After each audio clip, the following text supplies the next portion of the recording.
학생 면접은 잘 보고 왔어? 네, 1등으로 붙을 것 같아요. 날씨도 추운데 제가 모셔다 드릴게요. 눈이 발목까지 차올라 한 걸음 떼는 것조차 버거운 날. 한 여학생이 리어카를 끌고 있었어요. 폐지 줍는 할머니를 도와주다가 인생에서 가장 중요한 면접을 망쳐버린 후였습니다. 태경그룹이 운영하는 미래, 인재 전형, 전액 장학금의 취업까지 연계되는 단 한 번의 기회였어요. 하지만 걱정하시는 할머니를 위해 거짓말을 했습니다. 그걸 지켜보던 윤태경 회장은 숨이 멎는 듯 했어요. 학생과 함께 리어카를 끌고 있는 할머니는 그가 40년 전부터 찾아 헤매던 바로 그 여인이었던 거예요. 윤 회장은 뜨거운 눈물이 뺨을 타고 흘러내리는 것을 닦아내며 그녀에게 다가갔습니다. 40년을 찾았습니다. 그리고는 90도로 고개를 숙이며 오열하고 말았죠. 도대체 무슨 일이 있었던 걸까요? 사연을 시작하기 전에 무료인 구독과 좋아요로 마음을 나눠주시고 지금 어느 곳에서 듣고 계신지 댓글로 알려주시면 그곳으로 좋은 기운이 전해지기를 기원하겠습니다. 자, 그럼 이야기 시작하겠습니다. 눈이 발목까지 차올라 한 걸음 떼는 것조차 버거운 어느 날 고급 코트를 입은 한 남자가 폐지를 줍는 노인 앞에 허리를 90도로 숙이고 있었습니다. 그 남자의 손끝은 사시나무처럼 떨리고 있었고 뜨거운 눈물이 뺨을 타고 흘러내려 하얀 눈 위에 작은 자국을 남기고 있었습니다. 노인은 폐지가 수북이 쌓인 낡은 리어카 옆에 서서 영문을 모르겠다는 듯 당황한 눈빛으로 남자를 올려다보고 있었죠. 지나가던 사람들이 하나둘 발걸음을 멈추며 수군거리기 시작했습니다. 도대체 저 남자는 누구이고 왜 폭설 한가운데서 폐지를 줍는 노인에게 저토록 깊이 고개를 숙이는 걸까요? 이 장면의 비밀을 알기 위해서는 바로 그날 아침으로 돌아가야 합니다. 그날은 50년 만에 찾아온 기록적인 폭설이 세상을 뒤덮은 날이었습니다. 서울 외곽의 한 반지 앞 방, 작은 창문 틈으로 매서운 눈바람이 들이쳤고 습기를 머금은 벽지가 여기저기 들떠 있었습니다. 그 좁은 방 안에서 서연이라는 한 여학생이 전기장판의 전원 버튼을 껐다 켰다 반복하고 있었어요. 손에는 이번 달 전기요금 고지서가 들려 있었는데 숫자를 확인할 때마다 서연의 입술이 점점 더 꽉 다물어졌습니다. 전기장판을 끄면 방은 금세 냉골이 될 테고 켜두면 다음 달 고지서가 또 무거워질 테니까요. 서연은 한참을 망설이다 결국 전기장판의 전원을 내렸습니다. 그리고는 옷장에서 면접용 코트를 꺼내 빨래줄에 걸었어요. 코트는 몇 년째 같은 것이었지만 서연이 전날 밤 정성스럽게 솔질을 해둔 덕분에 그런대로 깔끔해 보였습니다. 그때 안방에서 엄마의 거친 기침 소리가 들려왔습니다. 서연이 고개를 돌리자 엄마가 물컵을 두 손으로 감싸 쥔 채 힘겹게 물을 삼키고 있었어요. 엄마의 손은 컵을 감싸고 있었지만 따뜻함을 느끼기에는 그 손이 너무 차갑고 마른 것처럼 보였습니다. 서연은 엄마 곁으로 다가가 약 봉투를 꺼내 안에 든 약을 하나하나 확인했습니다. 약이 얼마 남지 않았다는 걸 눈으로 확인한 서연이 작게 중얼거렸어요. 꼭 붙어야 해. 그 짧은 말 안에는 면접에 꼭 붙어야 한다는 간절함이 그리고 엄마의 약값을 더 이상 미룰 수 없다는 다급함이 함께 담겨 있었습니다. 식탁 위에는 면접 안내문과 버스 시간표가 나란히 놓여 있었습니다. 서연은 두 종이를 번갈아 보며 오늘 하루의 동선을 머릿속으로 그렸어요. 면접 시간에 맞추려면 한치의 여유도 없는 빠듯한 일정이었습니다. 서연은 혹시 몰라 알바 구인 앱을 열어보았습니다. 검색창에 무언가를 적으려다 오늘 떨어지면 어쩔 수 없어. 돈을 벌어야 해 라고 쓴 글자를 한참 바라보다가 조용히 지웠어요. 아직 면접도 보기 전에 떨어질 걱정을 하고 있는 자신이 한심하다고 느꼈는지 서연은 고개를 세차게 흔들며 앱을 닫았습니다. 바로 그때 핸드폰에 뉴스 알림이 떴습니다. 50년 만에 폭설, 수도권 대중교통 대규모 차질. 서연의 눈이 커졌습니다. 재빨리 버스 앱을 열어 배차 간격을 확인하는데 화면에 뜬 숫자를 보고 서연의 표정이 돌처럼 굳어버렸어요. 2시간에 한 대? 서연은 멍하니 화면을 바라보다가 천천히 입술을 깨물었습니다.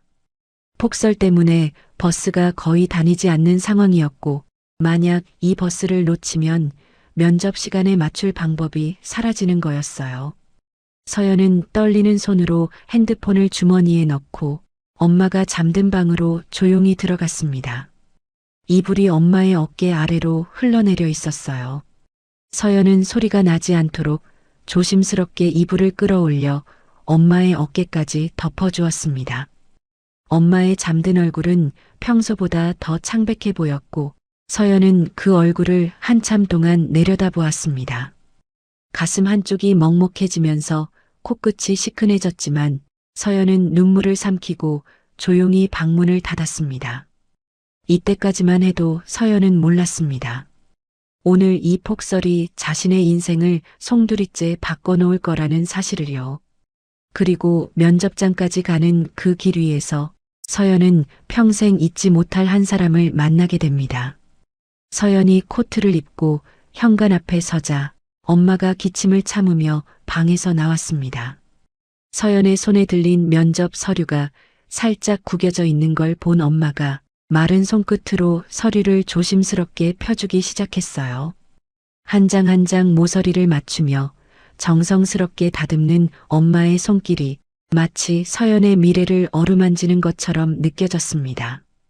엄마가 서류를 건네주며 낮은 목소리로 말했습니다.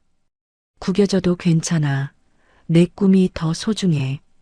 그리고 서연의 눈을 똑바로 바라보며 또렷한 목소리로 덧붙였어요. 서연아, 대학 가서 너 하고 싶은 거 하면서 꿈을 이뤄. 서연은 그 말을 듣는 순간 목 안쪽이 뜨거워지는 걸 느꼈습니다. 하고 싶은 말이 목구멍까지 차올랐지만 선뜻 꺼내기가 어려웠어요. 서연이 조심스럽게 입을 열었습니다. 엄마, 몸이 안 좋은데. 말끝이 흐려졌습니다. 엄마 걱정이 앞서서 면접고 뭐고 다 내려놓고 싶다는 마음이 그 짧은 문장 안에 고스란히 묻어 있었죠. 하지만 엄마는 서연의 말어리를 단칼에 잘랐습니다. 내 걱정은 하지 마. 너는 내 길을 가. 엄마의 목소리는 단호했지만 그 안에는 딸을 향한 깊은 사랑이 단단하게 깔려 있었습니다. 엄마는 서연이 눈치채지 못하도록 슬쩍 몸을 돌려 약 봉투를 서랍 안쪽 깊은 곳으로 밀어 넣었어요. 약이 얼마 남지 않았다는 사실을 딸에게 들키고 싶지 않았던 겁니다. 서연은 신발을 신으려고 고개를 숙였고 그 사이 엄마는 옷걸이에서 목도리를 꺼내 서연의 목에 정성스럽게 둘러주었습니다. 매듭을 한 번 더 여미며 엄마가 말했어요. 감기 걸리지 말고. 그 한마디에 서연의 눈시울이 붉어졌습니다.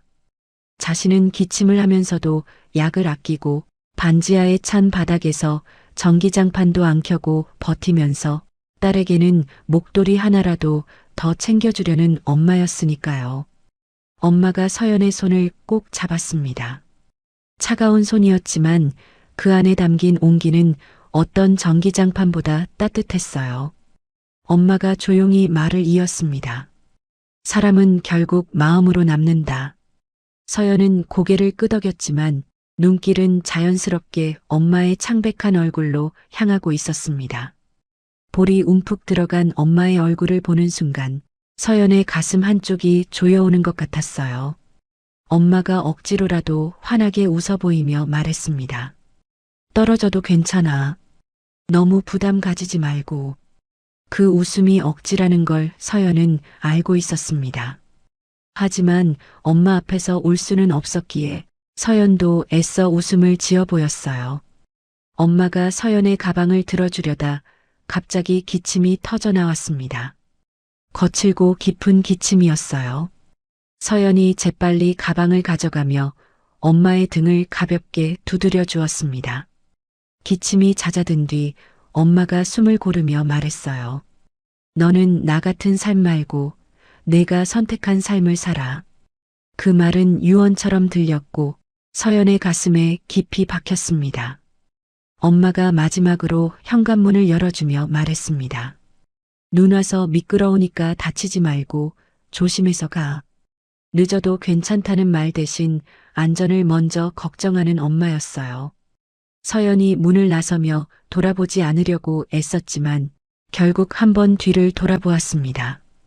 엄마가 문틈으로 서연을 바라보고 있었고 여전히 억지 웃음을 짓고 있었어요. 서연은 입술을 꽉 깨물고 계단을 내려가기 시작했습니다. 엘리베이터가 없는 낡은 건물이라 계단을 한 층씩 걸어 내려가야 했는데 한 계단 한 계단 내려갈 때마다 마음속 결심이 단단해졌습니다. 서연은 걸으면서 휴대폰 메모장을 열었어요.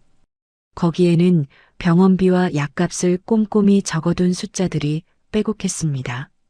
서연은 그 숫자들을 다시 한번 계산하며 속으로 되뇌었어요. 장학금을 꼭 받아서 엄마 병원비도 내가 책임질 거야. 면접 자기소개서에 적었던 문장 하나가 머릿속에 떠올랐습니다. 사회적 책임이라는 단어 아래 서연이 써넣은 문장이었는데 그 순간 서연은 속으로 조용히 말했어요. 남을 책임지기 전에 나부터 책임져야 해. 건물 밖으로 나서자 매서운 눈보라가 서연의 얼굴을 때렸습니다. 하지만 서연의 발걸음은 멈추지 않았어요. 코트 안주머니에 구겨 넣은 버스표를 손으로 만지며 서연은 눈길을 헤치고 정류장을 향해 걸어갔습니다. 엄마가 해준 목도리가 목을 감싸고 있었고 그 따뜻함이 서연의 등을 밀어주는 것 같았습니다. 서연은 아직 몰랐습니다. 엄마가 말한 사람은 결국 마음으로 남는다는 그 한마디가 오늘 하루 서연이 내릴 모든 선택의 나침반이 될 거라는 사실을요. 서연이 지원한 것은 태경그룹에서 운영하는 미래 인재 전형이었습니다. 이 전형은 단순히 등록금만 지원해주는 장학제도가 아니었어요. 전액 장학금은 물론이고 생활비 일부까지 지원해 주었고 전문 멘토링과 졸업 후 취업 연계까지 한 번에 보장해주는 파격적인 프로그램이었습니다. 쉽게 말해서 이 전형에 합격하면 대학 4년 동안 돈 걱정 없이 공부에만 집중할 수 있다는 뜻이었죠. 서연에게 이 전형은 단순한 기회가 아니라 엄마의 병원비를 해결하고 반지하에서 벗어날 수 있는 유일한 탈출구였습니다. 서연은 학교에서 늘 1등을 놓치지 않는 학생이었어요. 시험 성적은 물론이고 발표력이나 보고서, 작성 능력까지 어느 하나 빠지는 게 없었습니다.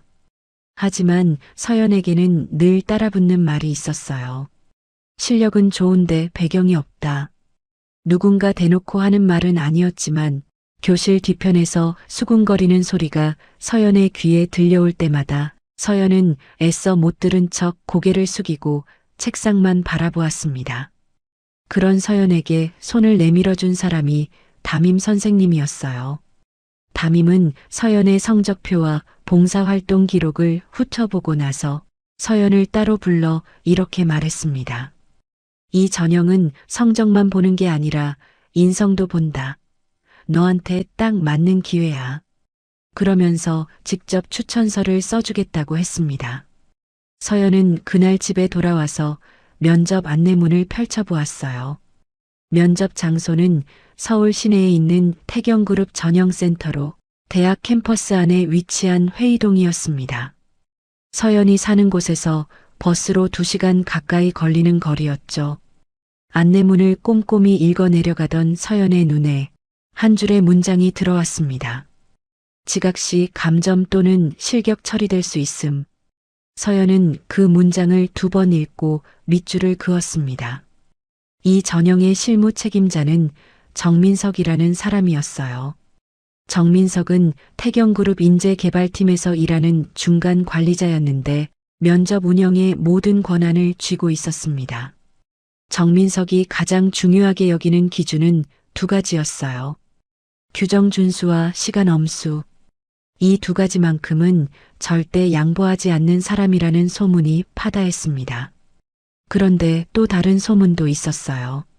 정민석이 특정 지원자를 밀어주기 위해 순번을 조정한다는 이야기가 지원자들 사이에서 조용히 돌고 있었습니다.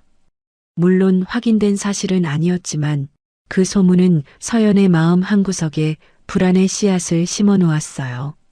한편 지원자들 사이에서는 또 하나의 소문이 돌고 있었습니다. 태경그룹의 회장인 윤태경이 이번 전형에 직접 참관할 수도 있다는 이야기였어요. 공정성을 점검하기 위해 면접 현장에 동석한다는 건데 확실한 정보는 아니라 그저 희미한 소문에 불과했습니다. 하지만 회장이 직접 본다는 말에 지원자들의 긴장감은 한층 높아져 있었죠. 면접 전날 밤 다른 지원자들은 정장과 구두를 완벽하게 갖춰 입고 찍은 사진을 올리고 있었습니다. 서연은 그 사진들을 보지 않으려 애썼지만 눈에 들어올 때마다 마음이 쪼그라드는 걸 어쩔 수가 없었어요.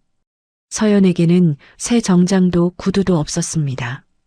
있는 거라곤 몇 년째 입고 있는 코트 하나뿐이었죠. 서연은 그 코트의 안주머니에 구겨진 버스표를 넣고 다음날 아침 일찍 집을 나섰습니다. 정류장에 도착하자 눈이 허벅지까지 쌓여 있었고 버스를 기다리는 줄이 길게 늘어서 있었어요. 안내방송이 쉴 새 없이 같은 말을 반복했습니다. 지연 운행 중이며 배차 간격이 크게 늘어났다는 내용이었죠. 서연은 시계를 보며 출발 예상 시간을 머릿속으로 계산했습니다.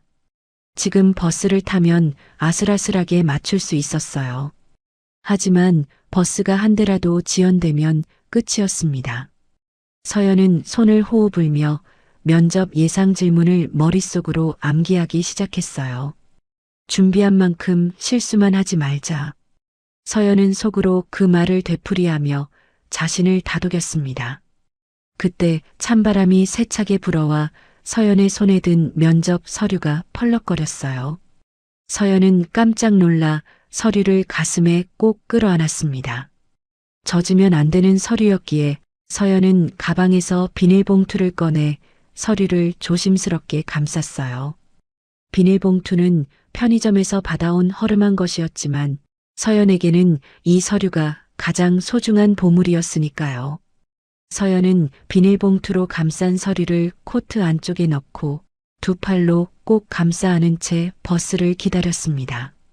눈은 멈출 줄 모르고 쏟아지고 있었고 서연의 낡은 운동화는 이미 눈의 절반이나 파묻혀 있었어요. 그런데 바로 이 순간 서연의 인생을 완전히 뒤바꿔 놓을 일이 벌어지려 하고 있었습니다. 버스가 저 멀리 모퉁이를 돌아 천천히 다가오는 게 보였어요. 서연이 안도의 한숨을 내쉬며 한 발짝 앞으로 나섰습니다. 바로 그 순간이었습니다. 버스가 정류장 바로 앞까지 다가온 그 순간 골목 쪽에서 날카로운 비명소리가 터져 나왔습니다. 아이고! 서연의 몸이 반사적으로 소리가 난 방향으로 돌아갔어요. 버스 문이 열리고 사람들이 한 명씩 올라타고 있었지만 서연의 발은 버스가 아니라 골목을 향해 움직이고 있었습니다. 골목 안에서 벌어지고 있는 일이 서연의 눈에 들어왔어요. 폐지가 가득 실린 낡은 리어카가 눈길을 타고 미끄러지며 걷잡을 수 없이 차도 쪽으로 굴러 내려가고 있었습니다. 그리고 리어카 옆에는 한 할머니가 넘어져 있었어요. 할머니는 손으로 땅을 짚고 일어나려 했지만 눈 위에서 손이 계속 미끄러져 몸을 일으키지 못하고 있었습니다. 서연의 머릿속에서 두 개의 생각이 동시에 부딪혔어요. 버스를 타야 해. 하지만 저 할머니가 위험해. 그 갈등은 1초도 채 되지 않았습니다. 서연의 몸은 이미 골목을 향해 뛰고 있었으니까요. 낡은 운동화의 밑창이 닳아 눈 위에서 자꾸 미끄러졌지만 서연은 중심을 잡으며 있는 힘껏 달렸습니다. 리어카는 이미 차도 가장자리까지 굴러내려와 있었어요. 조금만 더 밀려나면 달리는 차와 부딪힐 수 있는 아슬아슬한 상황이었습니다.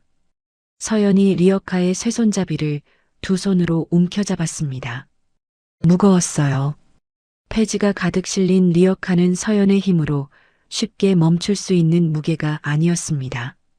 운동화가 눈 속으로 푹푹 빠지면서 중심이 흔들렸고 리어카가 크게 한번 흔들리는 바람에 서연의 팔이 꺾일 뻔했어요. 쇠손잡이가 차가운 겨울 공기를 먹어서 얼음장처럼 차가웠고 맨손으로 잡은 서연의 손바닥이 쓸리며 화끈거렸습니다. 지나가던 사람이 소리쳤어요. 위험해. 하지만 서연은 손을 놓지 않았습니다. 이를 악물고 온몸에 무게를 실어 리어카를 벽 쪽으로 틀었어요. 운동화가 눈 위에서 미끌리는데도 발을 질질 끌면서 버텼고 마침내 리어카가 차도에서 벗어나 인도 쪽 벽에 부딪히며 멈췄습니다. 서연은 그제야 손잡이에서 손을 떼었어요. 손바닥을 보니 쇠손잡이에 쓸려 피가 배어나고 있었습니다. 차가운 공기가 상처에 닿자 따끔거리는 통증이 밀려왔지만 서연은 상처를 신경 쓸 겨를이 없었어요. 서연은 곧바로 넘어진 할머니에게 달려갔습니다. 리어카에는 김정순이라는 이름이 크게 적혀 있었어요. 정순은 눈바닥에 주저앉은 채 통증으로 얼굴을 찡그리고 있었고 서연이 부축하려 하자 떨리는 목소리로 말했습니다. 괜찮다, 나는 괜찮아. 고마워 학생. 하지만 괜찮지 않다는 건 누가 봐도 알 수 있었어요. 정순의 옷은 눈에 젖어 축축했고 장갑은 찢어져 있었으며 맨손 끝이 추위에 새파랗게 변해 있었습니다. 서연이 정순을 일으켜 세우는 사이 뒤에서 버스 문이 닫히는 소리가 들려왔어요. 서연이 고개를 돌렸을 때 버스는 이미 정류장을 떠나 눈길 위를 천천히 멀어지고 있었습니다. 서연의 심장이 철렁 내려앉았습니다. 저 버스를 놓치면 면접 시간에 맞출 수 없다는 걸 서연은 너무나 잘 알고 있었어요. 하지만 지금 눈앞에는 추위에 떨며 일어서지도 못하는 할머니가 있었고 서연은 이미 선택을 한 뒤였습니다. 정순이 서연의 손을 붙잡으며 울먹였어요. 내가 너에게 신세를 졌구나. 정순의 목소리가 떨리고 있었고 주름진 눈가에 눈물이 고여 있었습니다. 서연은 아무 말도 하지 못한 채 정순의 손을 잡고 있었어요. 그때 정순의 목에 걸려있던 오래된 은 목걸이가 끊어지며 눈밭 위로 소리 없이 떨어졌습니다.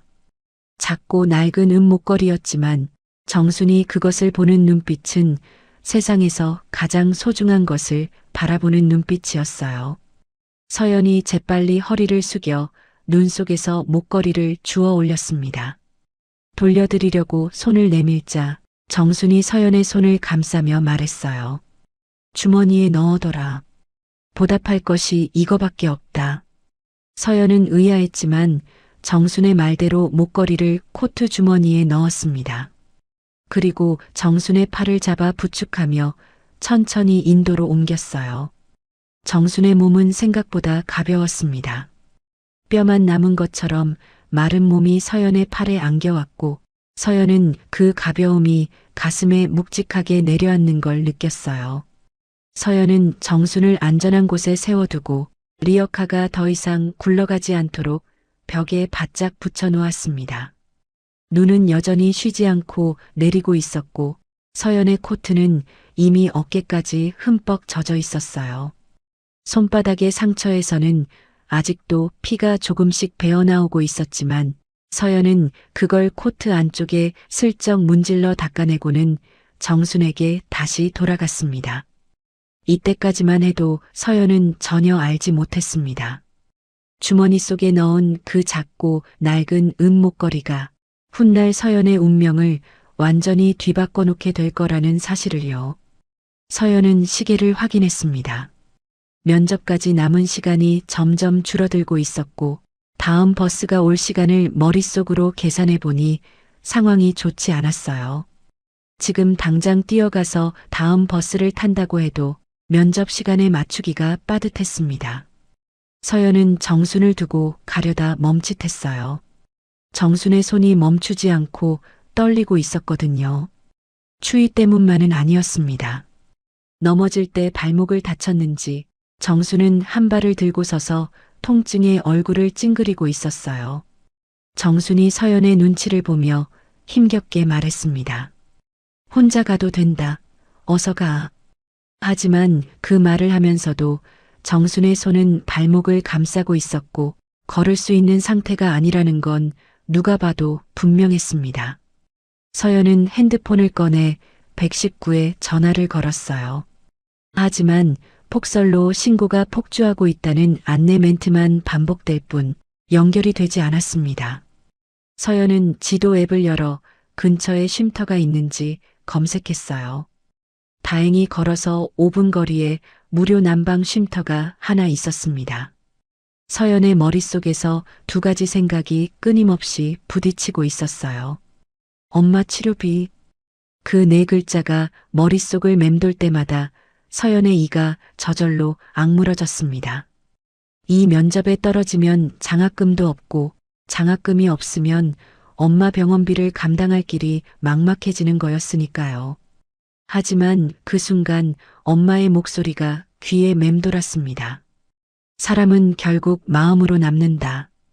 오늘 아침 현관 앞에서 엄마가 서연의 손을 잡고 해준 그 말이 지금 이 순간 서연의 발을 붙잡고 있었어요. 서연은 눈을 질끈 감았다가 떴습니다. 그리고 정순의 리어카를 길가 안전한 곳으로 밀어놓은 뒤 정순의 팔을 잡았어요. 할머니, 근처에 쉼터가 있어요. 거기까지만 제가 모셔다 드릴게요. 정순이 고개를 세차게 저었습니다. 너 면접 가야 한다면서 나 때문에 늦으면 안 돼. 하지만 서연은 이미 마음을 정한 뒤였어요. 서연은 정순의 팔을 부드럽게 잡고 천천히 걷기 시작했습니다. 정순은 발목이 아파 제대로 걸을 수가 없었기에 서연이 거의 부축하다시피 하며 한 발짝 한 발짝 눈길을 헤쳐나갔어요. 5분 거리가 15분이 넘게 걸렸습니다. 쉼터에 도착하자 서연은 직원에게 정순의 상태를 설명했어요. 발목을 다친 것 같다는 이야기와 함께 따뜻한 물 한 잔을 부탁했습니다. 직원이 정순을 따뜻한 자리로 안내해주는 동안 서연은 정순의 젖은 장갑을 벗겨주었어요. 장갑 안에 있던 정순의 손은 얼음장이었습니다. 서연은 아무 말 없이 정순의 손을 자신의 두 손으로 감싸 비벼주었어요. 정순의 차가운 손끝에서 서서히 온기가 돌아오는 게 느껴졌고 정순은 그 따뜻함에 눈시울이 붉어지며 말했습니다. 너 면접 간다며 이러면 안 돼. 정순의 목소리에는 미안함과 고마움이 뒤섞여 있었어요. 서연은 웃으며 대답했습니다. 괜찮아요. 시간 좀 있어요. 하지만 괜찮지 않다는 건 서연 자신이 가장 잘 알고 있었어요. 괜찮다고 말하면서도 서연의 눈은 계속 쉼터 문 쪽을 향하고 있었고 시계를 확인하는 횟수가 점점 잦아지고 있었습니다. 시간은 서연을 기다려주지 않았어요. 서연은 다음 버스 시간을 확인하고 자리에서 일어났습니다. 할머니, 저 이제 가봐야 해요. 정순이 서연의 손을 다시 잡았어요. 서연은 주머니에서 아까 넣어둔 은 목걸이를 꺼내 돌려주려 했습니다. 하지만 정순은 고개를 저으며 서연의 손을 꼭 쥐었어요. 면접 잘 보고 오려무나. 정순의 눈빛이 간절했습니다. 마치 이 목걸이를 빌미로라도 다시 한번 서연을 만나고 싶다는 뜻처럼 느껴졌어요. 서연은 잠시 망설이다 고개를 끄덕이고 목걸이를 다시 코트 주머니에 넣었습니다. 서연이 쉼터 문을 열고 나서려는 순간 정순이 뒤에서 말했어요. 고마워 학생, 진짜 고마워. 서연은 뒤돌아 살짝 미소를 짓고는 눈보라가 휘몰아치는 바깥으로 뛰어나갔습니다. 면접까지 남은 시간은 점점 줄어들고 있었고 서연의 심장은 점점 더 빠르게 뛰기 시작했습니다. 과연 서연은 제 시간에 면접장에 도착할 수 있을까요? 서연은 쉼터 문을 박차고 나오자마자 정류장을 향해 전력으로 뛰기 시작했습니다. 눈이 무릎 아래까지 쌓인 길이었고 한 발짝 내디딜 때마다 운동화가 눈 속에 푹푹 빠졌어요. 숨이 턱까지 차올랐지만 서연은 멈추지 않았습니다. 뛰다가 눈길에 발이 걸려 앞으로 고꾸라질 뻔했는데 그 순간 서연이 본능적으로 안고 있던 면접 서류를 가슴에 더 꽉 끌어안으며 중심을 잡았어요.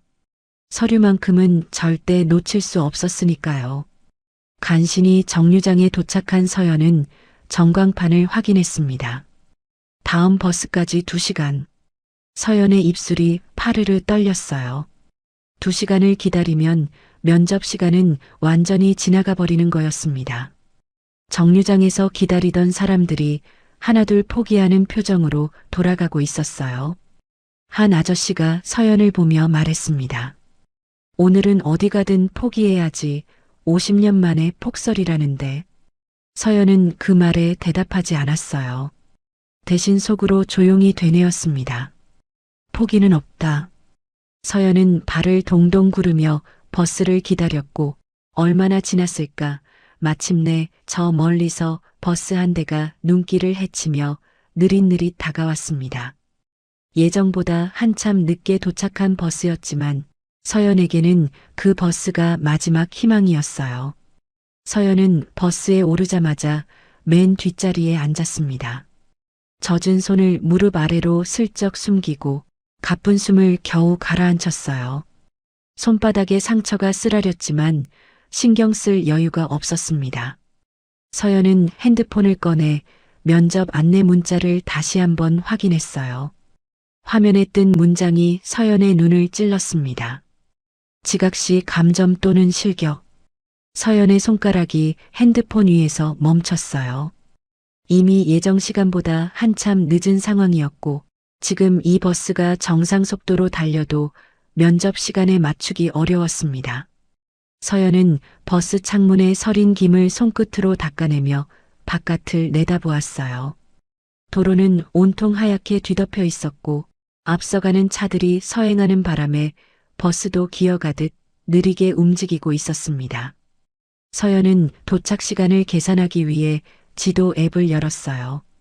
목적지까지 남은 거리와 현재 속도를 비교해 보니 예상 도착 시간이 면접 종료 시간에 거의 맞닿아 있었습니다. 서연은 혹시 더 빨리 갈 수 있는 정류장이 있는지 확인하며 어디서 내려야 가장 빠른지를 계산하기 시작했어요.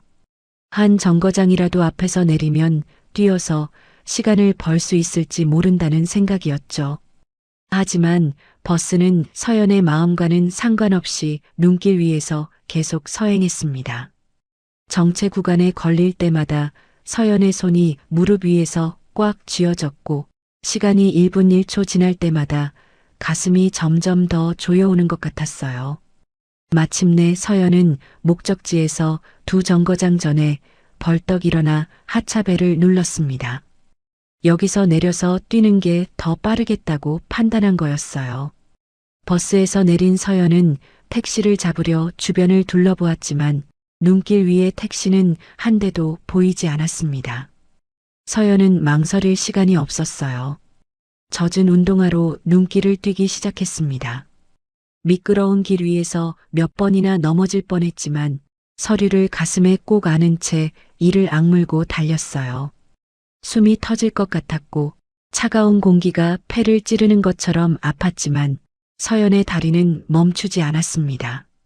저 멀리 전형센터 건물이 보이기 시작했을 때 서연의 눈에 희미한 안도감이 스쳤어요.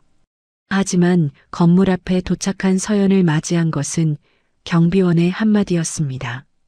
면접 거의 끝나갈 텐데? 서연의 다리에서 힘이 빠지는 것 같았습니다. 숨을 헐떡이며 서 있는 서연의 코트는 온통 젖어 있었고 머리카락에서는 녹은 눈이 뚝뚝 떨어지고 있었어요. 손바닥의 상처에서 배어나온 피가 코트 소매에 번져 있었고 운동화는 눈과 흙탕물에 절어 형체를 알아보기 힘들 지경이었습니다. 어떤 사람이 봐도 방금 전쟁터를 뚫고 온 사람 같은 모습이었어요. 서연은 거친 숨을 겨우 가다듬으며 경비원을 바라보았습니다. 그리고 떨리는 목소리로 말했어요. 기회만 한 번만 주세요. 경비원이 잠시 서연을 바라보더니 안쪽을 향해 고개를 가볍게 끄덕여 주었습니다. 서연은 건물 안으로 들어가며 젖은 코트에 매무새를 가다듬었어요. 손바닥의 피를 소매 안쪽으로 슬쩍 닦고 흐트러진 머리카락을 귀 뒤로 넘겼습니다. 면접실로 향하는 복도를 걸어가는 서연의 발소리가 조용한 건물 안에 또각또각 울려 퍼졌습니다. 이제 서연에게 남은 건 단 한 번의 기회뿐이었어요. 대기실에 들어서자 직원 한 명이 서연을 위아래로 훑어보며 물었습니다. 왜 이렇게 늦었어요? 서연은 숨을 가다듬고 최대한 담담하게 대답했어요. 죄송합니다. 폭설로 버스를 놓쳤습니다. 그 한마디가 서연이 할 수 있는 전부였습니다. 폐지 할머니를 구하느라 버스를 놓쳤다는 말은 하지 않았어요. 그런 말을 하면 동정을 구하는 것처럼 들릴까봐 서연은 입을 꽉 다물었습니다. 직원이 안쪽을 가리키며 말했어요. 마지막 순번 거의 끝나가요. 빨리 들어가 봐요. 서연이 대기실을 지나가자 다른 지원자들의 시선이 일제히 서연에게 쏠렸습니다. 그 시선 속에는 놀라움과 당혹감이 뒤섞여 있었어요. 서연의 코트는 눈에 젖어 축 처져 있었고 손에는 아까 쇠손잡이에 쓸린 상처에서 배어난 핏자국이 남아 있었으니까요. 한 지원자가 옆 사람에게 속삭였습니다. 저런 사람 때문에 우리 일정이 밀리잖아. 그 말이 서연의 귀에 들렸지만 서연은 아무런 반응도 하지 않았어요. 반응할 여유가 없었습니다. 지금 서연의 머릿속에는 면접 준비만이 가득 차 있었으니까요. 옆에 있던 조교가 서연의 손을 보고 반창고를 건넸습니다. 이거라도 붙여요. 서연이 고개를 가볍게 저으며 말했어요. 괜찮습니다. 괜찮지 않았지만 서연은 지금 상처를 치료할 시간보다 남은 몇 분이라도 면접 준비에 쓰고 싶었습니다. 서연은 코트 주머니를 무심코 만졌어요. 정순에게 받아 넣어둔 은 목걸이가 손끝에 닿았고 서연은 목걸이가 아직 주머니 안에 있다는 걸 확인하고 나서야 마음이 조금 놓였습니다. 나중에 꼭 돌려드려야 한다고 다시 한번 마음속으로 다짐했어요. 서연이 고개를 돌려 면접실 쪽을 바라보았습니다. 문이 살짝 열려 있었고 그 틈으로 면접실 안의 모습이 어렴풋이 보였어요. 심사위원들이 긴 테이블에 나란히 앉아 있었는데 맨 끝자리에 앉은 중년 남자가 서연의 눈에 들어왔습니다. 다른 심사위원들과는 어딘가 다른 분위기를 풍기는 사람이었어요. 서연은 그 사람이 누구인지 알 수 없었지만 왠지 모르게 시선이 한 번 더 갔습니다. 서연은 시선을 거두고 자기소개서를 펼쳤어요. 남은 시간이 몇 분 되지 않았기에 전체를 다 읽을 여유는 없었습니다. 서연은 핵심 문장만 눈으로 빠르게 훑으며 머릿속에 각인시켰어요. 그때 아까 안내해준 직원이 슬쩍 다가와서 작은 목소리로 말했습니다. 정민석 책임자가 강하게 반대하고 있어요. 서연의 심장이 한 박자 빠르게 뛰었습니다. 정민석? 규정과 시간을 무엇보다 중요하게 여기는 사람이 지각한 서연에게 기회를 줄 리 없다는 건 뻔한 일이었어요. 하지만 서연은 주먹을 꽉 쥐며 속으로 말했습니다. 기회가 주어지면 끝까지 하겠다. 면접실 앞에 서자 서연의 심장이 미친 듯이 뛰기 시작했어요. 코트는 아직 젖어 있었고 운동화에서는 녹은 눈이 바닥에 흥건히 번지고 있었습니다. 어떤 지원자와 비교해도 가장 초라한 모습이었죠. 하지만 서연은 깊게 숨을 들이마셨습니다. 가슴 깊은 곳에서부터 천천히 공기를 끌어올려 떨리는 심장을 억지로 가라앉혔어요. 그리고 문을 두드렸습니다. 죄송합니다. 늦었습니다. 염치 없지만 기회를 한 번만 주실 수 있겠습니까? 서연의 목소리는 떨리고 있었지만 그 안에는 포기하지 않겠다는 단단한 의지가 담겨 있었습니다. 문 너머로 잠깐의 침묵이 흘렀어요. 면접관 몇 명이 난색을 보이는 기색이 느껴졌고 정민석이 고개를 가로젓는 모습이 문틈으로 보였습니다. 서연의 손끝이 차갑게 식어갔어요. 이대로 돌아가야 하는 걸까? 그 생각이 머릿속을 스치는 순간 안쪽에서 한 위원의 목소리가 들려왔습니다. 들어오세요. 마지막 기회입니다. 서연은 문을 열고 면접실 안으로 들어갔어요. 심사위원들의 시선이 일제히 서연에게 쏠렸습니다. 젖은 코트와 핏자국이 남은 손, 눈에 절은 운동화까지 모든 것이 낱낱이 드러나는 순간이었지만 서연은 고개를 똑바로 들고 심사위원들을 바라보았습니다. 서연이 지정된 자리에 앉자 맨 끝자리에 앉은 중년 남자가 서연을 조용히 바라보고 있었어요. 서연은 그 시선을 느꼈지만 의미까지는 읽어내지 못했습니다. 지금 서연에게 중요한 건 단 하나였어요. 주어진 이 마지막 기회를 절대 놓치지 않는 것.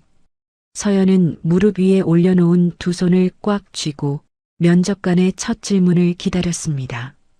첫 번째 질문이 날아왔습니다. 자기소개 부탁드립니다. 보통이라면 외워둔 문장을 술술 읊으면 되는 질문이었지만 서연에게는 시간이 없었어요. 다른 지원자들보다 면접 시간이 훨씬 짧게 주어졌다는 걸 서연은 알고 있었습니다. 그래서 서연은 전략을 바꿨어요. 긴 자기소개 대신 핵심만 뽑아서 짧고 강하게 전달하기로 한 겁니다. 서연은 자신의 이름과 지원 동기를 세 문장으로 정리한 뒤 곧바로 자신이 왜 이 전형에 필요한 사람인지를 이야기하기 시작했어요. 불필요한 수식어는 하나도 없었고 문장 하나하나가 정확한 목표를 향해 곧장 날아갔습니다. 면접관 한 명이 살짝 놀란 표정을 지었어요. 짧은 시간 안에 이렇게 밀도 높은 답변을 하는 지원자는 드물었기 때문이었죠. 두 번째 질문은 최근 사회 이슈에 대한 견해를 묻는 것이었습니다. 서연은 잠시도 머뭇거리지 않고 답변을 시작했어요. 먼저 현장에서 직접 느낄 수 있는 관점으로 문제를 짚었고 그 다음 정책적인 관점에서 해결 방향을 제시했습니다. 두 가지 관점을 명확하게 나눠서 설명하니 복잡한 문제가 깔끔하게 정리되는 느낌이었어요. 면접관들 사이에서 고개를 끄덕이는 모습이 보이기 시작했습니다. 세 번째 질문은 서연의 생활 환경에 대한 것이었어요. 어려운 형편 속에서 어떻게 학업을 유지해 왔습니까? 자칫하면 동정심을 자극하는 방향으로 흘러갈 수 있는 질문이었지만 서연은 가난을 미화하지 않았어요. 대신 구체적인 숫자와 현실로 생활비 구조를 설명했습니다. 한 달 생활비가 얼마이고 그중 얼마가 교통비이며 나머지를 어떻게 배분해서 학업에 필요한 비용을 마련하는지를 감정 없이 담담하게 수치로 보여주었어요. 그 담담함이 오히려 더 강한 울림을 주었습니다. 네 번째 질문은 위기 대응 능력에 관한 것이었어요. 예상치 못한 위기 상황에서 어떻게 대처하겠습니까? 서연은 마치 체크리스트를 읊듯이 단계별로 답변했습니다. 첫째 상황을 정확하게 파악하고, 둘째 가용한 자원을 확인하고, 셋째 우선순위를 정해서 실행하고, 넷째 결과를 점검하고 수정한다. 서연의 답변은 교과서적인 것처럼 들릴 수도 있었지만 그 안에는 매일 위기를 겪으며 살아온 사람만이 가질 수 있는 현실감이 배어 있었어요. 다섯 번째 질문에서 면접관 한 명이 예상 밖의 질문을 던졌습니다. 규칙을 지키는 것과 사람을 돕는 것이 충돌하면 어떻게 하겠습니까? 서연의 심장이 한번 크게 뛰었어요. 오늘 아침 서연이 겪은 일과 너무나 닮은 질문이었으니까요. 하지만 서연은 동요하지 않았습니다. 서연은 책임이라는 개념을 두 가지로 나눠서 설명하기 시작했어요. 개인이 져야 할 책임과 시스템이 져야 할 책임은 다르다고 말했습니다. 개인이 규칙을 지키는 건 당연하지만 시스템은 사람을 살리는 방향으로 설계되어야 한다고 논증했어요. 그리고 서연은 이렇게 덧붙였습니다. 규칙은 지키되 사람을 버리지 않는 방식이 있다고 생각합니다. 한 면접관이 즉시 반박했어요. 그건 이상론 아닙니까? 서연은 흔들리지 않았습니다. 곧바로 실행 가능한 방법을 구체적으로 제시했어요. 규칙에 예외 조항을 두되 그 예외가 남용되지 않도록 검증 절차를 만들면 된다는 것이었습니다. 서연은 자신이 참여했던 봉사활동 경험을 예로 들면서 그때 실제로 성과가 어떻게 나왔는지를 숫자로 보여주었어요. 추상적인 주장이 아니라 실제 경험에서 나온 구체적인 근거였기에 반박했던 면접관도 더 이상 말을 잇지 못했습니다. 마지막 질문이 주어졌어요. 미래 인재란 어떤 사람이라고 생각합니까? 서연은 잠시 숨을 고른 뒤 입을 열었습니다. 미래 인재란 위기가 닥쳤을 때 타인을 살릴 수 있는 설계를 할 줄 아는 사람이라고 생각합니다. 면접실 안에 짧은 침묵이 흘렀어요. 몇몇 면접관의 표정이 풀리면서 고개를 끄덕이는 모습이 보였습니다. 맨 끝자리에 앉아있던 중년 남자, 그러니까 회장 윤태경은 처음부터 끝까지 한마디 질문도 하지 않았지만 서연의 답변을 하나도 빠뜨리지 않고 메모하고 있었어요. 태경의 펜이 멈추지 않고 움직이는 걸 서연은 보지 못했지만 면접실 안에 있던 다른 위원들은 그 모습을 놓치지 않았습니다. 반면 정민석은 서연의 답변이 이어지는 동안 계속해서 기록지에 같은 단어만 반복해서 적고 있었어요. 지각, 규정 위반. 서연의 실력이 아무리 뛰어나도 지각이라는 꼬리표를 절대 떼어줄 생각이 없다는 뜻이었죠. 서연이 마지막 인사를 하고 자리에서 일어났습니다. 그 순간 서연의 코트 주머니에서 무언가가 살짝 빠져나왔어요. 정순에게 받아 넣어둔 은 목걸이가 주머니 밖으로 미끄러지면서 소리 없이 의자 옆 바닥으로 굴러갔습니다. 서연은 그 사실을 전혀 알아차리지 못한 채 면접관들에게 고개를 숙여 인사하고 문 밖으로 나갔어요. 면접실 문이 닫히는 순간 서연은 복도 벽에 등을 기대고 깊은 한숨을 내쉬었습니다. 최선을 다했다는 안도감과 그래도 지각이라는 벽을 넘을 수 있을까 하는 불안감이 뒤섞여 서연의 마음은 한쪽으로 기울지 못하고 있었어요. 그리고 서연은 아직 몰랐습니다. 바닥에 떨어진 그 작은 은목걸이가 지금 이 순간 면접실 안에서 어떤 일을 일으키려 하고 있는지를요. 면접실 문이 닫히자마자 심사위원들 사이에서 평가가 시작되었습니다. 가장 먼저 입을 연 건 중간 자리에 앉은 면접관이었어요. 오늘 지원자 중에 최고였습니다. 그 말에 옆자리 면접관도 고개를 끄덕이며 동의했어요. 답변 구조가 탄탄하고 논리가 명확했습니다. 특히 위기 대응 질문에서의 답변은 인상적이었어요. 하지만 분위기는 금세 갈라졌습니다. 또 다른 면접관이 신중한 표정으로 말했어요. 하지만 지각은 치명적이지 않습니까?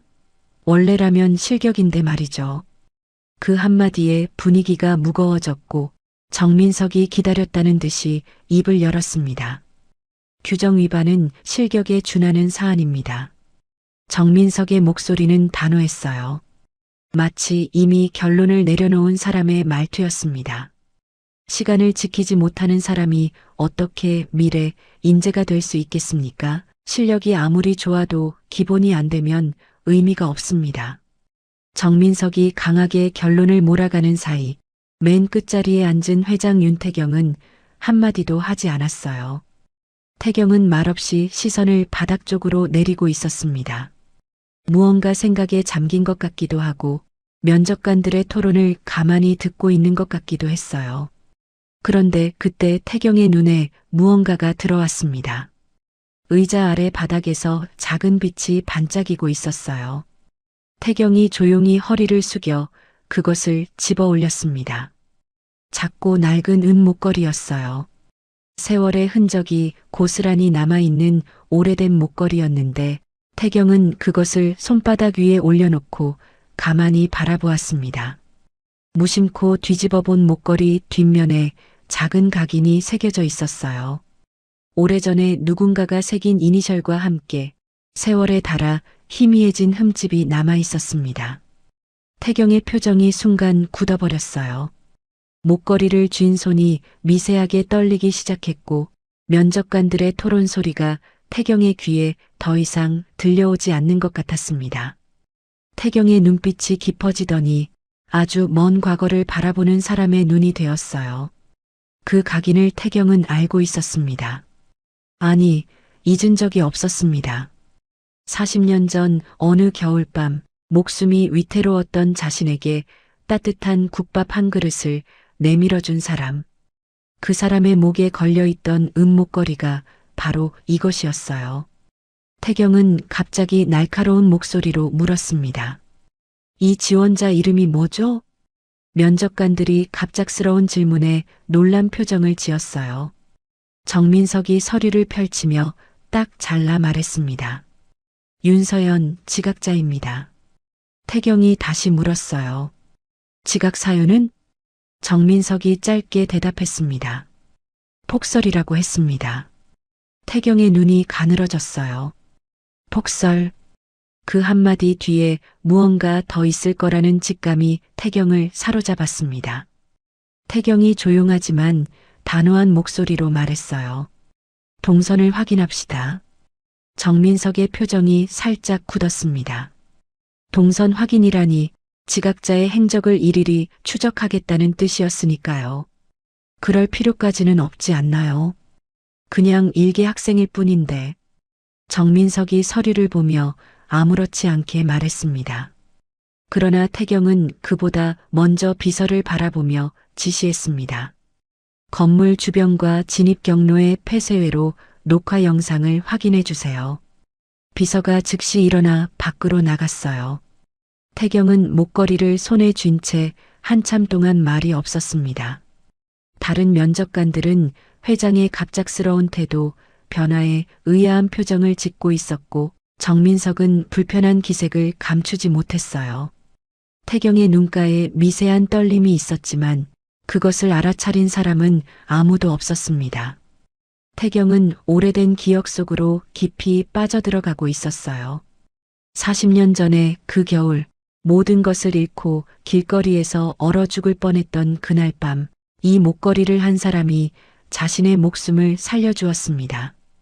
그 은혜를 갚기 위해 40년을 찾아 헤맸지만 끝내 만나지 못했던 사람. 그 사람의 목걸이가 지금 이 면접실 바닥에 떨어져 있었습니다. 그리고 이 목걸이를 가지고 있었던 사람은 방금 면접을 보고 나간 그 지각자, 윤서연. 태경은 떨리는 손으로 목걸이를 주머니에 넣으며 말했습니다. 오늘은 끝까지 보겠습니다. 그 한마디에 면접관들이 서로 눈치를 보았지만 감히 반박하는 사람은 없었어요.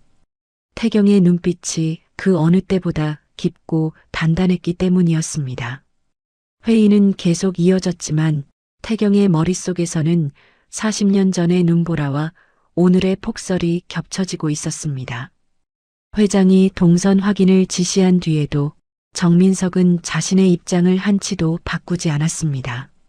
오히려 더 강하게 밀어붙이기 시작했어요. 정민석이 면접관들을 한 명 한 명 돌아보며 말했습니다. 지각을 허용하면 이 전형 자체가 무너집니다. 그 말에는 무게가 있었어요.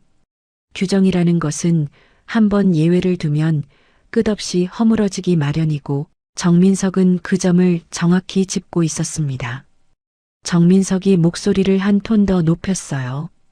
회장님이 직접 참관하고 계시기 때문에 더더욱 엄격해야 합니다. 여기서 봐주면 그게 특혜입니다. 면접관 한 명이 조심스럽게 반박했습니다. 하지만 면접 실력 점수만 놓고 보면 오늘 최고 아닙니까? 정민석이 단칼에 잘랐어요. 규정이 우선입니다. 정민석은 서연의 평가표를 꺼내들며 규정 준수 항목에 최저 점수를 매겨 넣었습니다. 펜을 내려놓는 정민석의 손에는 망설임이 전혀 없었어요. 정민석이 덧붙였습니다. 마지막 순번으로 넣어서 면접을 보게 해준 것만도 충분한 배려입니다. 그 말에 다른 면접관들이 더 이상 반박하지 못하고 입을 다물었어요. 분위기는 점점 서연에게 불리한 쪽으로 기울고 있었습니다. 한편 대기실에서는 이미 소문이 퍼지기 시작했어요. 한 지원자가 핸드폰을 보며 다른 지원자들에게 속삭였습니다. 지각자는 무조건 탈락이래. 그 말이 퍼져나가면서 지원자들 사이에서 안도와 비웃음이 섞인 분위기가 만들어졌어요. 서연은 그 소문을 듣지 못했습니다. 서연은 복도 끝 구석에 혼자 서서 손에 묻은 피를 휴지로 조심스럽게 닦고 있었어요. 쇠손잡이에 쓸린 상처가 아직 아물지 않아서 휴지에 닿을 때마다 따끔거렸습니다. 서연은 핸드폰을 꺼내 엄마에게 전화를 걸려다 멈췄어요. 화면에 뜬 엄마의 이름을 바라보며 손가락이 통화 버튼 위에서 멈춘 겁니다. 지금 전화하면 엄마가 목소리만 듣고도 무언가 잘못되었다는 걸 알아챌 테고 그러면 엄마가 또 걱정할 거라는 생각에 서연은 핸드폰을 주머니에 다시 넣었어요. 그때 서연이 무심코 코트 주머니를 만졌습니다. 주머니 안에 있어야 할 은 목걸이의 감촉이 느껴지지 않았어요. 서연의 손이 멈췄습니다. 양쪽 주머니를 다 뒤져보았지만 목걸이는 없었어요. 서연의 얼굴에서 핏기가 빠졌습니다. 정순이 나중에 꼭 돌려달라고 했던 그 목걸이를 잃어버린 거였어요. 서연은 대기실 주변과 복도를 조용히 살펴보며 바닥을 훑었지만 어디에서도 목걸이를 찾을 수 없었습니다. 직원에게 물어보자 직원이 말했어요. 분실물은 접수하셔야 합니다. 하지만 지금 분실물 접수를 하고 있을 시간이 없었어요. 서연은 입술을 꽉 깨물며 돌려드리지 못한 것에 대한 미안함과 면접 결과에 대한 불안함이 한꺼번에 밀려오는 걸 느꼈습니다. 그 시각 면접실 안에서는 정민석이 결정적인 한 수를 두고 있었어요. 정민석이 노트북을 열어 내부 결제 시스템에 접속한 뒤 서연의 이름 옆에 탈락 예정이라고 적어 올렸습니다. 면접관들에게는 이미 분위기를 충분히 몰아놓은 상태였고 이대로 결제가 승인되면 서연은 공식적으로 탈락하게 되는 거였어요. 바로 그때 비서가 면접실 문을 열고 들어왔습니다. 비서가 태경에게 다가가 작은 목소리로 보고했어요. 폐쇄회로 영상 확인 준비가 완료되었습니다. 태경이 고개를 끄덕이자 정민석이 재빨리 입을 열었습니다. 개인 사정까지 일일이 봐주면 그건 특혜입니다. 정민석의 목소리에는 자신감이 가득했어요. 규정이라는 방패 뒤에 서 있으면 누구도 자신을 이길 수 없다고 확신하는 표정이었습니다. 하지만 태경은 정민석을 똑바로 바라보며 낮고 단호한 목소리로 말했습니다. 특혜가 아니라 사실 확인입니다. 태경의 한마디에 면접실 안의 공기가 순간 얼어붙었어요. 정민석의 표정이 미세하게 굳어졌지만 금방 평정을 되찾으려는 듯 서류를 정리하는 척했습니다. 태경은 자리에서 일어나 비서를 따라 영상 확인실로 향했어요. 면접관들도 하나둘 자리에서 일어나 뒤를 따랐고 정민석은 맨 마지막에 일어나 느린 걸음으로 뒤를 쫓았습니다. 서연의 운명은 이제 그 영상 속에 담겨 있었습니다. 폭설 속에서 서연이 무엇을 했는지, 왜 버스를 놓쳤는지 그 모든 진실이 곧 밝혀지려 하고 있었어요. 회의실 화면에 최종 후보 리스트 초안이 떠올랐습니다. 깔끔하게 정리된 명단 위에 합격 예정자들의 이름이 나열되어 있었는데 그 어디에도 윤서연이라는 이름은 없었어요. 정민석이 화면을 가리키며 말했습니다. 이대로 확정하면 됩니다. 정민석의 목소리에는 일을 빨리 끝내고 싶다는 조급함이 묻어 있었어요. 영상 확인 같은 건 시간 낭비일 뿐이라는 표정이었습니다. 하지만 태경은 화면을 보지 않았어요. 태경의 시선은 여전히 주머니 속 은 목걸이를 향하고 있었고 리스트에 대한 반응도 내놓지 않은 채 묵묵히 앉아 있었습니다. 그 시각 서연은 건물 복도 모니터 앞에 서 있었어요. 모니터에 공지 하나가 떠 있었습니다. 금일 결과 발표 없음, 개별 통보 예정. 서연은 그 문장을 읽고 또 읽었어요. 오늘 바로 결과를 알 수 있을 거라 기대했던 마음이 순식간에 불안으로 바뀌었습니다. 개별 통보라는 말이 합격일 수도 있지만 지각자에게 내려지는 통보가 좋은 소식일 리 만무했으니까요. 서연은 더 이상 건물 안에 있을 이유가 없었습니다. 무거운 발걸음으로 건물 밖으로 나서자 폭설이 아까보다 더 거세게 쏟아지고 있었어요. 온 세상이 하얗게 뒤덮여 있었고 서연의 젖은 코트 위로 눈송이가 끊임없이 쌓여갔습니다. 서연은 눈길 위를 터벅터벅 걸으며 버스 정류장으로 향했어요. 젖은 운동화가 눈을 밟을 때마다 질퍽거리는 소리가 났고 발끝은 이미 감각을 잃어가고 있었습니다. 핸드폰이 울렸어요. 엄마에게서 온 문자였습니다. 어땠어? 딱 3글자였지만 그 안에 엄마의 모든 걱정과 기대가 담겨 있다는 걸 서연은 알고 있었어요.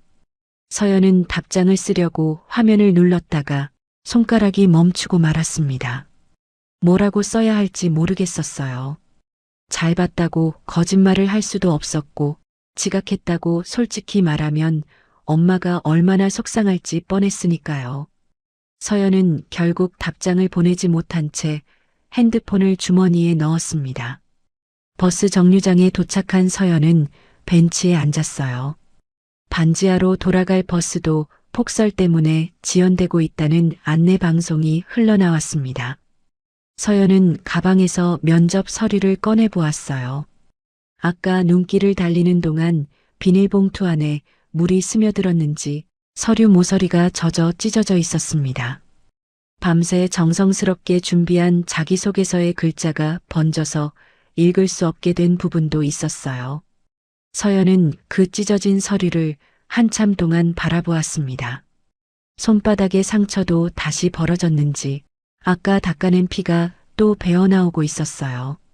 차가운 바람이 상처를 스칠 때마다 날카로운 통증이 밀려왔지만 서연은 그 통증보다 마음이 더 아팠습니다. 서연은 핸드폰을 다시 꺼냈어요. 이번에는 알바 구인 앱을 열었습니다. 이제 알바부터 구해야지. 서연의 입에서 저절로 나온 말이었어요. 면접에서 떨어질 거라는 생각이 이미 서연의 마음 깊은 곳에 자리 잡고 있었고 그렇다면 하루라도 빨리 돈을 벌어야 했으니까요. 엄마의 약값은 기다려주지 않았습니다. 서연은 눈을 감고 깊게 숨을 들이마셨어요.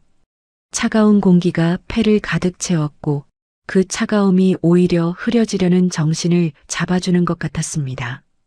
서연은 속으로 되뇌었어요. 괜찮아. 면접이 전부는 아니야. 하지만 그 말이 진심이 아니라는 건 서연 자신이 가장 잘 알고 있었습니다. 같은 시각 면접실 안에서는 정민석이 최종 결론을 내리려 하고 있었어요. 정민석이 리스트를 태경 앞에 밀어놓으며 말했습니다. 지각자 배제는 원칙입니다. 이대로 확정하시죠. 태경은 리스트를 내려다보았지만 펜을 들지 않았어요. 대신 주머니에서 은 목걸이를 꺼내 손바닥 위에 올려놓았습니다. 태경의 입술이 미세하게 떨렸어요. 40년 전의 기억이 지금 이 순간과 겹쳐지면서 태경의 눈시울이 붉어지기 시작했습니다. 비서가 조용히 다가와 말했어요. 영상 재생 준비가 완료되었습니다. 태경이 고개를 들었습니다. 그리고 짧지만 무게 있는 한마디를 내뱉었어요. 잠깐만. 태경은 리스트 위에 놓인 펜을 만지지 않은 채 화면 쪽으로 시선을 돌렸습니다. 서연의 진짜 이야기가 그 영상 안에 담겨 있었고 태경은 그것을 먼저 보기로 결심한 거였어요. 서연은 정류장 벤치에 앉은 채 엄마에게 전화를 걸었습니다. 벨이 2번 울리자 엄마가 받았어요. 서연은 최대한 밝은 목소리를 만들어 말했습니다. 엄마, 버스가 늦었어. 좀 늦게 갈 것 같아. 면접 이야기는 하지 않았어요. 엄마가 걱정할까봐 그저 버스가 늦었다는 말만 골라서 했습니다. 엄마가 물었어요. 몸은 괜찮니? 서연은 피가 배어나는 손바닥을 바라보며 대답했습니다. 괜찮아. 그 한마디를 하는데 목이 잠겨서 소리가 제대로 나오지 않았지만 서연은 억지로 웃음기를 섞어 말을 이었어요. 금방 갈게.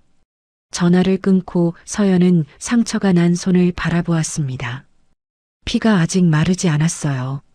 서연은 가방에서 장갑을 꺼내 손에 끼며 상처를 숨겼습니다. 엄마에게는 절대 보여줄 수 없는 손이었으니까요. 정류장 벤치 위로 눈이 계속 쌓이고 있었고 서연은 그 위에 혼자 앉아 생각에 잠겼습니다. 나는 늘 규정을 어겼나? 그 질문이 머릿속을 맴돌았어요. 학교에서도 알바에서도 늘 시간을 지키려 애썼고 누구보다 성실하게 살아왔다고 자신할 수 있었습니다. 하지만 오늘 서연은 지각을 했어요. 아무리 이유가 있었다 해도 규정 앞에서는 지각이 지각이었습니다. 서연은 스스로에게 물었어요. 사람을 도운 게 잘못이었나? 리어카가 차도로 굴러가는 걸 보고 뛰어든 그 순간을 떠올렸습니다. 정순이 눈바닥에 넘어져 일어나지 못하던 모습이 눈을 감으면 선명하게 그려졌어요. 그 상황에서 외면하고 버스에 올라탈 수 있었을까? 서연은 고개를 가로저었습니다.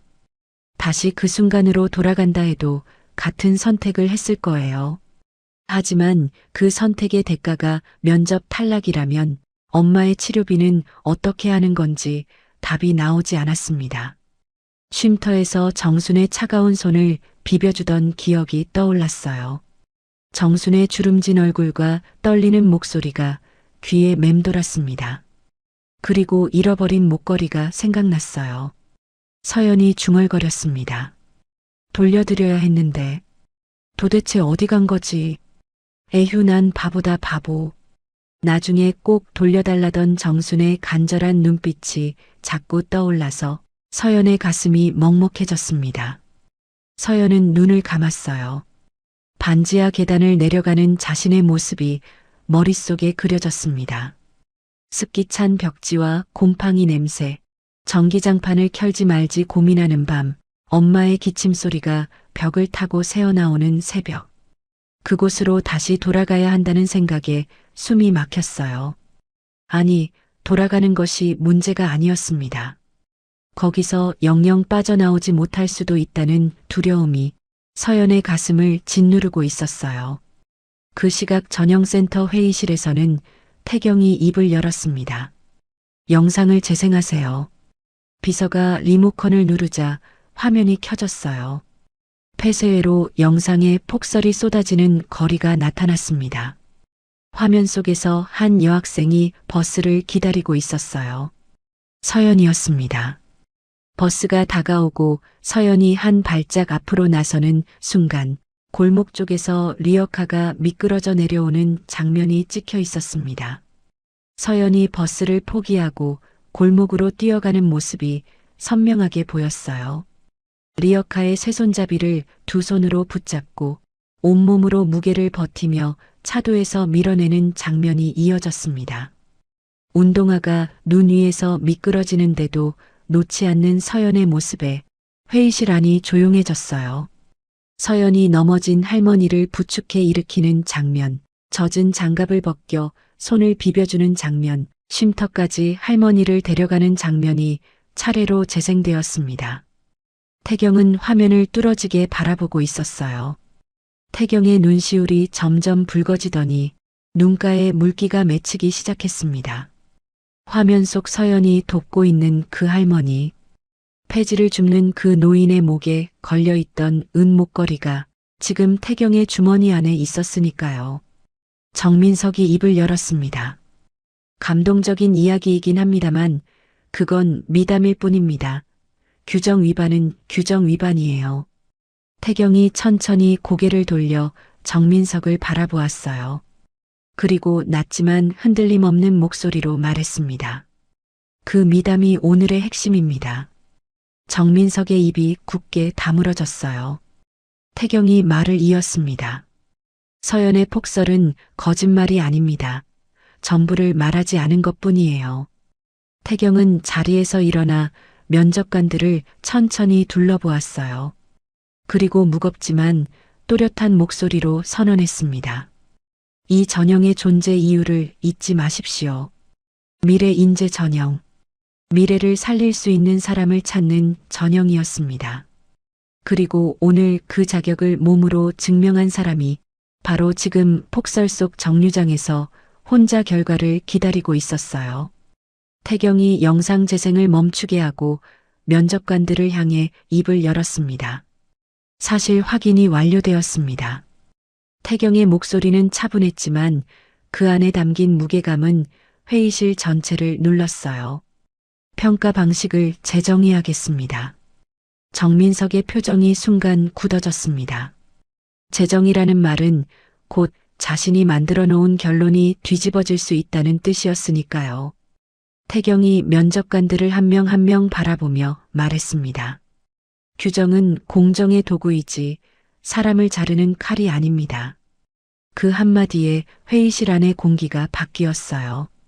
아까까지 정민석의 논리에 눌려 입을 다물고 있던 면접관들의 표정이 조금씩 달라지기 시작했습니다. 태경이 시선을 정민석에게 고정했어요. 정책임자 하나 묻겠습니다. 정민석이 자세를 바로 했습니다. 순번 변경 경위를 설명해 주세요. 정민석의 눈이 미세하게 흔들렸어요. 하지만 금방 표정을 추스르며 대답했습니다. 현장 판단이었습니다. 짧고 모호한 대답이었어요. 태경은 그 대답을 듣고도 표정을 바꾸지 않았습니다. 대신 비서를 바라보았어요. 비서가 준비해둔 서류를 테이블 위에 펼쳤습니다.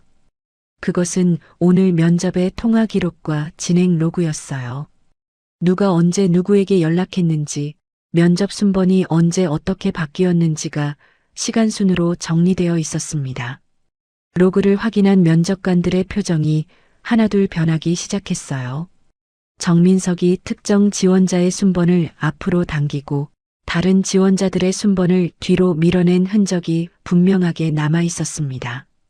그 특정 지원자는 정민석이 이전부터 밀어주고 있었다는 소문이 돌던 바로 그 사람이었어요.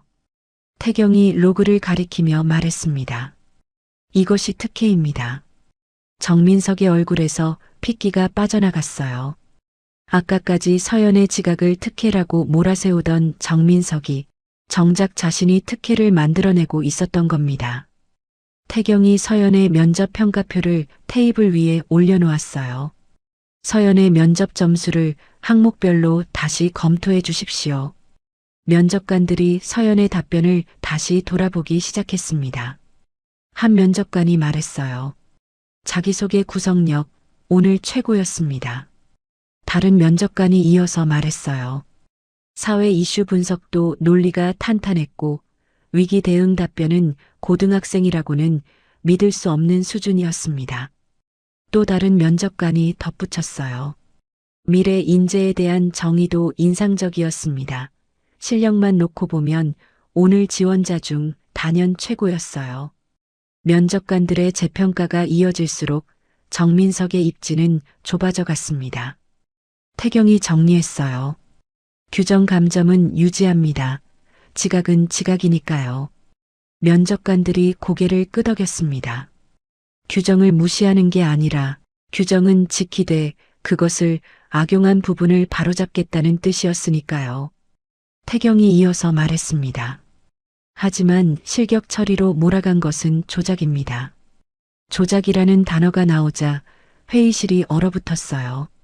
정민석의 얼굴이 하얗게 질렸습니다. 태경이 정민석을 똑바로 바라보며 말했어요. 전형 취지를 훼손한 행위는 징계 대상입니다. 정민석이 입을 열어 무언가 해명하려 했지만 태경은 더 이상 기회를 주지 않았어요. 정 책임자는 이번 심사에서 즉시 배제합니다. 정민석의 손에 쥐어져 있던 펜이 바닥에 떨어졌습니다. 회의실 안에 펜이 굴러가는 소리만 잠시 울렸어요. 태경이 나머지 면접관들을 향해 말했습니다. 서연을 다시 불러 최종 통보해 주세요. 비서가 즉시 핸드폰을 꺼내 서연에게 전화를 걸기 시작했어요. 태경은 주머니에서 은 목걸이를 꺼내 손바닥 위에 올려놓고 한참 동안 바라보았습니다. 40년을 찾아 헤맨 사람. 그 사람이 폭설 속 거리에서 폐지 리어카 옆에 있었고 오늘 면접을 보러 온 이 여학생이 그 사람을 구해주었습니다. 태경은 목걸이를 주머니에 다시 넣고 밖으로 나갈 준비를 하며 코트를 집어들었어요. 서연에게 할 말은 면접관들이 하면 되었지만 태경에게는 그보다 먼저 가야 할 곳이 있었습니다. 40년 만에 다시 만나야 할 사람이 기다리고 있었으니까요. 태경은 전형센터를 나서며 비서에게 말했습니다. 아까 그 쉼터로 가주세요. 비서가 차를 돌렸어요. 폭설이 여전히 쏟아지는 거리를 지나 서연이 정순을 데려갔던 바로 그 무료 난방 쉼터 앞에 차가 멈췄습니다. 태경이 차에서 내리자 찬바람이 코트 깃을 세차게 흔들었어요. 쉼터 안으로 들어서자 따뜻한 공기가 얼굴에 닿았고 한쪽 구석에 앉아 있는 정순의 모습이 눈에 들어왔습니다. 정순은 직원이 건넨 따뜻한 물을 두 손으로 감싸준 채 무언가를 중얼거리고 있었어요. 면접은 잘 봤으려나. 잘 봤어야 하는데. 정순은 서연이가 걱정되는 눈치였고 서연의 얼굴을 떠올리며 한숨을 내쉬고 있었습니다. 태경이 정순 앞에 섰어요. 정순이 고개를 들어 태경을 올려다보았습니다. 태경은 말없이 정순 앞에서 허리를 깊이 숙였어요. 90도로 꺾인 허리가 한참 동안 올라오지 않았습니다. 쉼터 안에 있던 사람들이 놀란 눈으로 그 광경을 바라보았어요. 고급 코트를 입은 남자가 폐지를 줍는 할머니에게 저토록 깊이 고개를 숙이고 있었으니까요. 태경의 눈에서 눈물이 흘러내렸습니다. 멈출 수가 없었어요. 40년 동안 참아왔던 감정이 한꺼번에 터져나오고 있었습니다. 태경이 떨리는 목소리로 말했어요. 그날 국밥 한 그릇으로 제 목숨을 살려주셨습니다. 정순이 어리둥절한 표정으로 태경을 바라보았습니다. 눈앞에 이 남자가 도대체 누구인지 알 수 없었어요. 태경이 고개를 들어 정순의 눈을 똑바로 바라보며 말했습니다. 윤태경입니다. 그때의 청년입니다. 정순의 눈이 커졌어요. 40년 전 어느 겨울밤 길바닥에서 얼어 죽어가던 젊은이에게 국밥 한 그릇을 사줬던 기억이 아주 먼 곳에서부터 천천히 되살아왔습니다. 정순의 입술이 파르르 떨렸어요. 얼굴이 그대로구나. 기특하다 기특해. 정순이 떨리는 손으로 태경의 손을 잡았습니다. 마른 손이었지만 그 안에 담긴 온기는 40년 전 그날 밤과 똑같았어요. 태경이 주머니에서 목걸이를 꺼내 정순에게 보여주었습니다. 40년을 찾았습니다.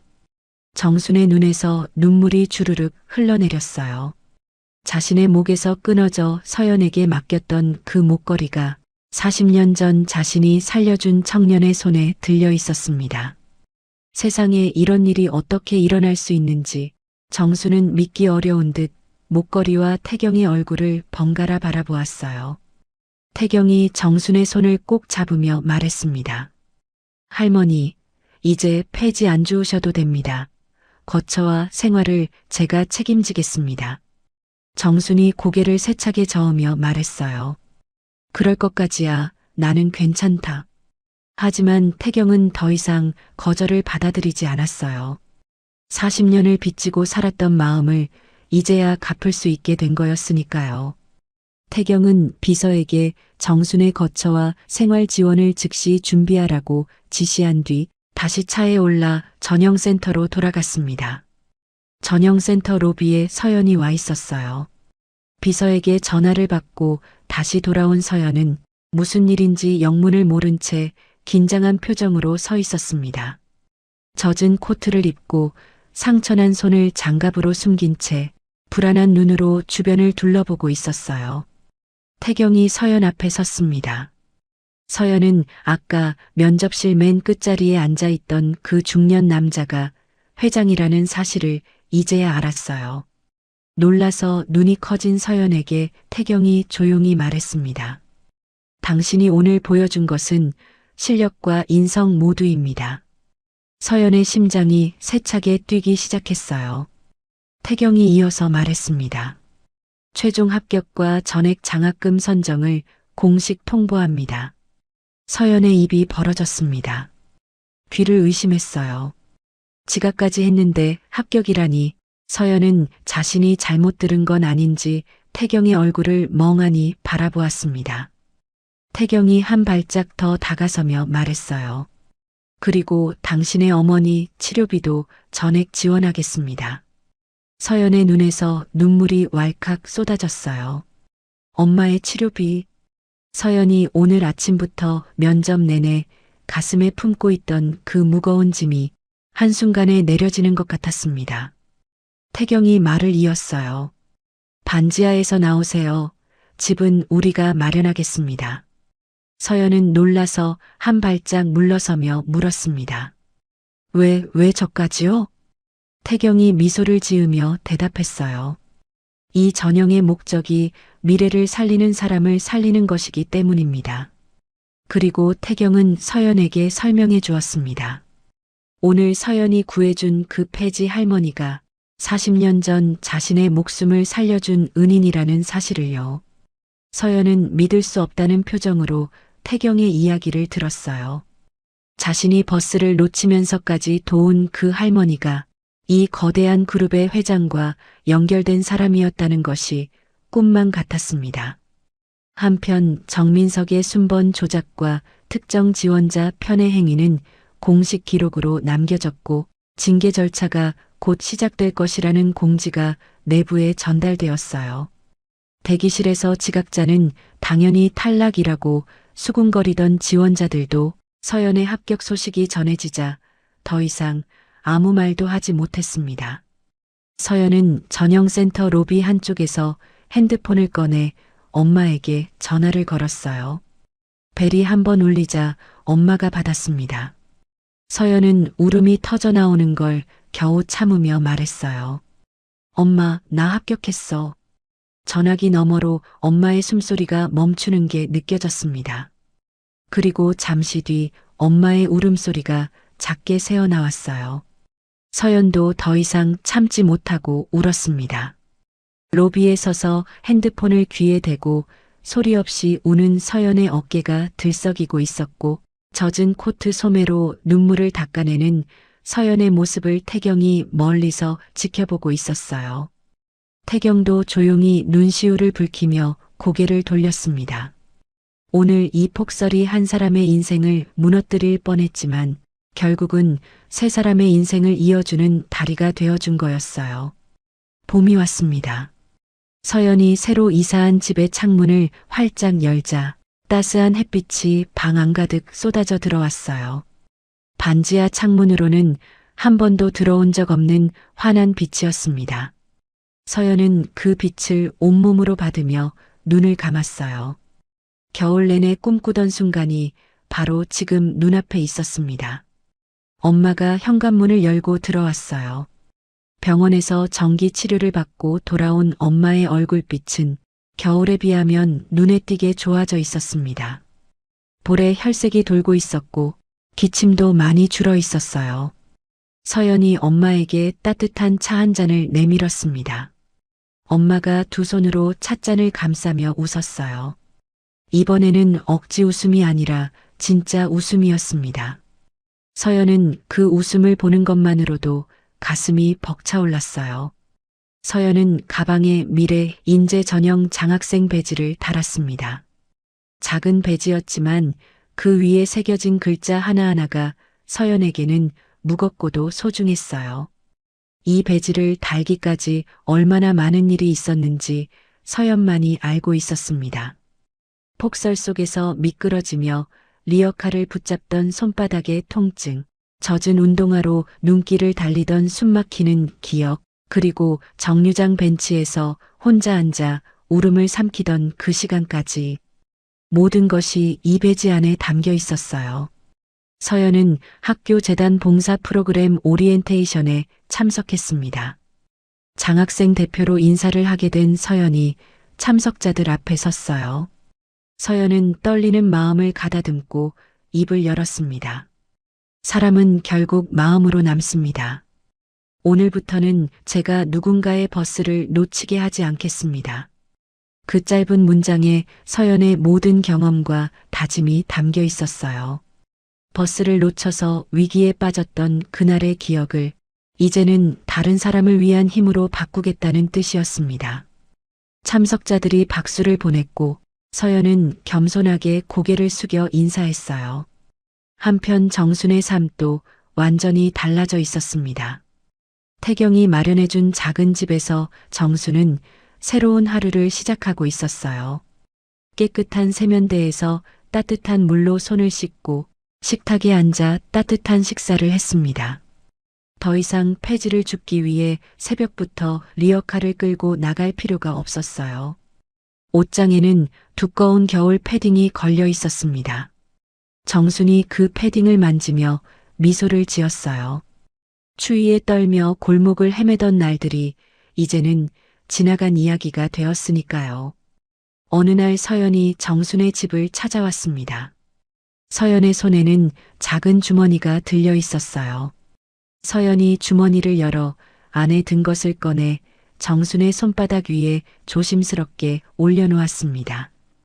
목걸이였어요. 그날 폭설 속에서 끊어져 서연에게 맡겨졌던, 그리고 면접실 바닥에 떨어져 40년의 인연을 다시 이어준 바로 그 목걸이였습니다. 정순이 목걸이를 두 손으로 받아 쥐며 눈물을 글썽였어요. 내가 내 인생도 살렸다. 어쩜 이리 이쁠꼬. 정순의 떨리는 목소리에 서연도 눈시울이 뜨거워졌습니다. 서연이 넘어진 정순을 부축하고 쉼터까지 데려갔던 그날의 선택이 정순의 삶뿐 아니라 태경의 40년 짐까지 풀어준 거였어요. 태경이 조용히 정순의 집을 방문했습니다. 서연과 정순, 그리고 태경이 작은 거실에 함께 앉았어요. 태경이 두 사람의 손을 하나씩 잡았습니다. 세 사람의 손이 맞잡힌 그 순간 방 안에 따뜻한 침묵이 흘렀어요. 말이 필요 없는 순간이었습니다. 태경은 이후 미래 인재 전형의 공정성 강화 방안을 공식 발표했어요. 순번 조작이나 특혜가 다시는 일어나지 않도록 시스템을 개선하겠다는 내용이었고, 정민석의 사례가 그 변화의 출발점이 되었습니다. 서연은 장학생 봉사활동의 첫 번째 프로젝트로 폭설 취약계층 지원 캠페인을 직접 기획했어요. 겨울이 오면 폐지를 줍는 어르신들이나 반지하에 사는 사람들이 추위와 고립 속에 놓이지 않도록 돕는 프로그램이었습니다.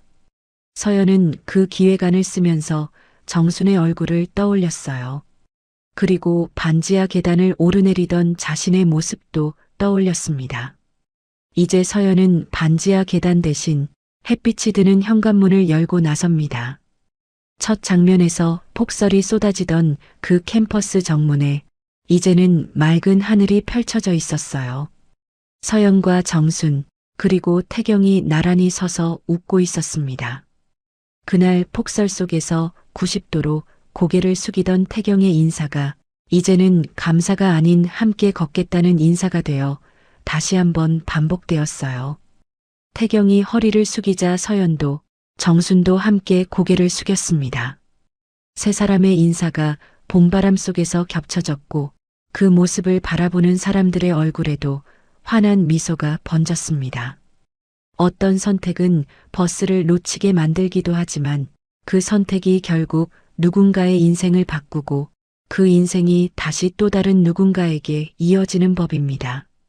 서연이 오늘도 현관문을 열고 밖으로 나섭니다. 햇빛이 서연의 얼굴 위에 따뜻하게 내려앉았어요. 오늘 이야기 어떠셨나요? 서연이는 면접이라는 인생에서 가장 중요한 순간 앞에서도 눈앞에 쓰러진 사람을 외면하지 않았습니다. 버스를 놓치고 시간에 쫓기고 손에서 피가 나면서도 서연이는 끝까지 사람을 먼저 선택했어요. 그리고 그 선택이 40년이라는 세월을 건너 아무도 예상하지 못한 기적을 만들어냈습니다. 엄마가 말했던 그 한마디, 사람은 결국 마음으로 남는다는 말이 정말 맞았던 거죠. 여러분은 어떠셨나요? 만약 서연이의 자리에 있었다면 그 버스를 포기하고 뛰어갈 수 있었을까요? 여러분의 생각을 자유롭게 댓글로 남겨주세요. 하나하나 찾아가서 인사드릴게요. 그리고 오늘 이야기가 마음에 남으셨다면 구독 버튼과 좋아요 버튼을 꼭 눌러주세요. 제게 정말 큰 힘이 됩니다. 다음에도 흥미진진한 이야기로 찾아뵐게요. 감사합니다.